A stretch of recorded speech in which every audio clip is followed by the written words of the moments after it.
నరేంద్ర మోడీ గారు ఇచ్చిన ఇల్లు కూడా కట్టే దమ్ము లేక, పేద ప్రజల మీద ఇష్టం లేక కట్టినవి అట.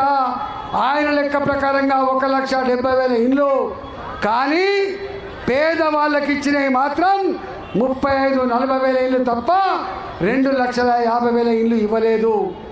కానీ నరేంద్ర మోడీ గారు బయటి రాష్ట్రాలలో మన పక్కకున్న ఆంధ్రప్రదేశ్లో కూడా లక్షల ఇండ్లు పేదలకు కట్టించి సొంత ఇంటి కల నెరవేర్చిన బిడ్డ నరేంద్ర మోడీ.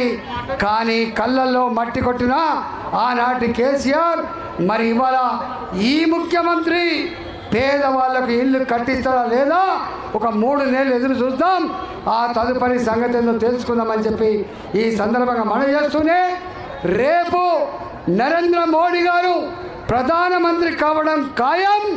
మాలాంటి వాళ్ళపై పేదవాళ్లకు ఇల్లు శాంక్షన్ చేయించడం ఖాయం. అవసరమైతే మేమే కట్టించి పేదవాళ్ళ సొంత ఇంటికలు నెరవేర్స్తామని చెప్పి ఈ సందర్భంగా చిలకానగర్ ప్రజానికానికి నేను విజ్ఞప్తి చేస్తూ ఉన్నాను. ఇవాళ నేను అడుగుతున్నమ్మా, ఈ దేశాన్ని పాలించిన పార్టీ 50-55 సంవత్సరాలు 60 సంవత్సరాలు కాంగ్రెస్ పార్టీ కదా. నెహ్రూ కదా ఈ దేశానికి ప్రధానమంత్రి అయిను, ఇందిరాగాంధీ కదా ప్రధానమంత్రి అయిను. ఇవాళ ఆ తదుపరి మన్మోహన్ సింగ్ కూడా 10 సంవత్సరాలు ప్రధానమంత్రి అయిండు, పివి నరసింహరావు గారు ప్రధానమంత్రి అయిండు. కానీ ఈ దేశంలో ఎప్పుడైనా శాంతి ఉందా?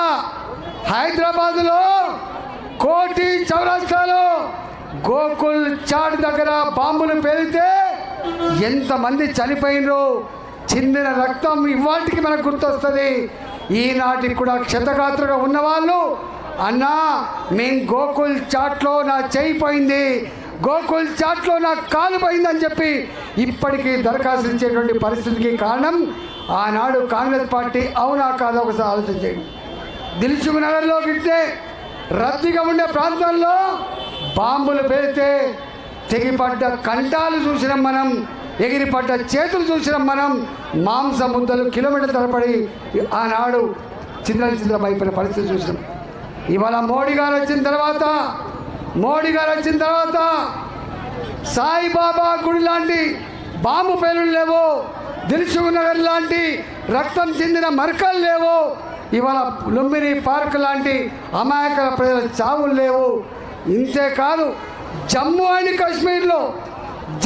కాశ్మీర్లో కూడా మన పిల్లలు సైన్యంలో పనిచేస్తే ప్రతినిత్యం ఎక్కడో బాంబుల పేలుళ్ళు, ప్రతినిత్యం ఎక్కడో తుపాకుల మూతలతో అనేక మంది శవాలు మన ఊళ్ళలోకి వచ్చేది.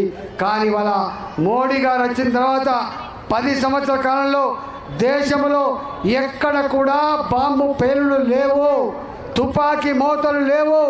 జమ్మూ అండ్ కాశ్మీర్లో కూడా 370 ఆర్టికల్ రద్దు చేసి ఒకటే దేశం ఒకటే చట్టం దాన్ని అమలు చేసి చూపించిన మొనగాడు ఇలా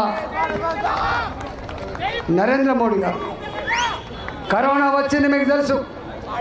కరోనా వచ్చినప్పుడు నేను మంత్రిగా పనిచేసిన, ఇంతకుముందు మా మిత్రులు చెప్పిన ప్రభాకర్ గారు, నేను అడుగుతున్నామా, ఆనాడు పేదవాళ్లకు అన్నం లేకపోతే కుటుంబం అంతా ఉపాసం ఉండే పరిస్థితి ఉంటే మోడీ గారు 80 కోట్ల దేశ ప్రజానీకానికి మనిషికి 5 కిలోల చొప్పున నెల ఇవాల్టి కూడా అందిస్తూ ఇంకొక 5 సంవత్సరాల వరకు కూడా పేదవాళ్లకు కడుపు నిండా అన్నం పెట్టాలని ఇవాళ బియ్యం ఇస్తున్న నాయకుడు నరేంద్ర మోడీ గారు. అవునా కాదా ఆలోచన చేయమని చెప్పుకోతున్నాం.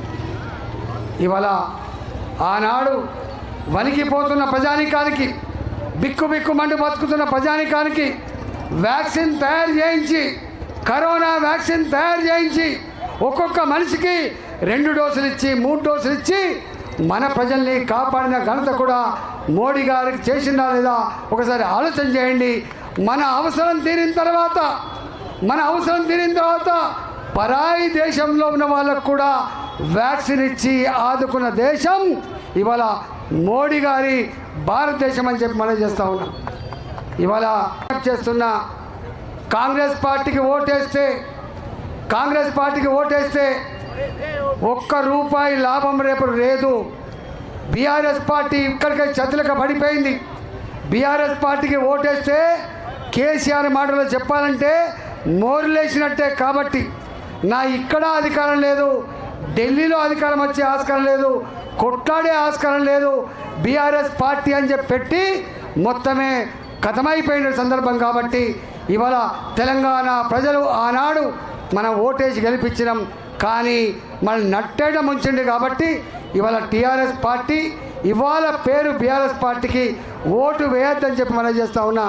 వాళ్ళు ఈ మధ్యనే ఇవాళ ఎవరో చెప్తా ఉన్నారు, బీఆర్ఎస్ పార్టీ నాయకుడు ఇక్కడ కాంగ్రెస్ పార్టీ నాయకుడు కూడా వలుకొని ఈటల రాయిందని ఓడగొట్టాలంటే మీరు మేము ఓడగొట్టే దమ్ము లేదు. కాబట్టి చీకటి ఒప్పందం చేసుకొని అవసరమైతే ఒకరికొకరు సహకరించుకొని ఇవాళ నన్ను నిలువరించే ప్రయత్నం చేస్తాడా.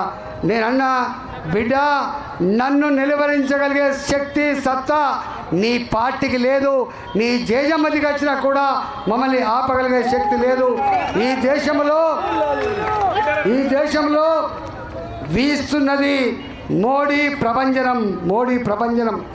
మొన్ననే తెలంగాణ గడ్డ మీదకి ఎన్నికల శంకారావం పూరించడానికి మల్కాగి చౌరస్తకొస్తే లక్షల మంది పిల్ల జల్ల అనకుండా ముసలి ముతుక అనకుండా ఆ ర్యాలీకి వచ్చి మోడీ గారికి ప్రేమను కురిపిస్తూ ఉంటే, మోడీ గారు మేమంతా మీ వెంట అంటా ఉంటే వారు పొంగిపోయినరు. తెలంగాణ ప్రజలారా, మీరు నన్ను ఆశీర్వదించండి. రాబోయే కాలంలో